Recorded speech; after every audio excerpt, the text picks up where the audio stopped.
Hello again, my name's Gabe Zolna. Here's another piece of the Barack Hussein Obama II puzzle. Found this on Legal Beagle. I'll attach the link, you're not going to have to look for it. Race terms used in 1960 for birth certificates by Cheryl Starr. That's with 2 R's. Much has changed since the 1960s as racial and ethnic classifications became more realistic on paper. Within the early 1960s, race information on birth certificates was open-ended, meaning that there were no races to choose from. Respondents entered whatever race category he felt the infant fit into. Things changed in the late 60s. In 1977, the Office of Management and Budget established 4 racial categories for the U.S. Census, changing birth certificate categories also.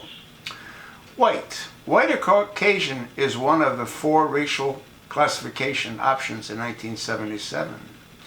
Within the 60s, a baby would only be classified as white if he had both parents that were white. The term Negroid was also used, yet infrequently. Blacks. Black is the racial classification that was used in the 60s for most races of color. Other terms for blacks that were used were Negroid or Negro. Don't see African there, do you? Huh? I actually tried to Google birth certificates in 1961 that referred to Negro or Negroid as African. Couldn't find one.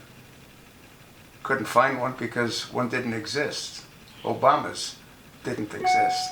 It doesn't come up as a birth certificate in 1960-61 because it didn't exist as a real birth certificate.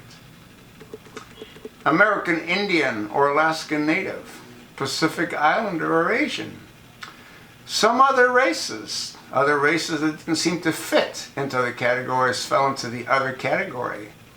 In the early 1960s, at times, infants were sometimes listed as other in the race field if the respondent couldn't determine a race. Again, this is simply another piece of the puzzle. You sort of know what Legal Beagle thinks. You got a good idea as to what I think. Question now is, what do you think?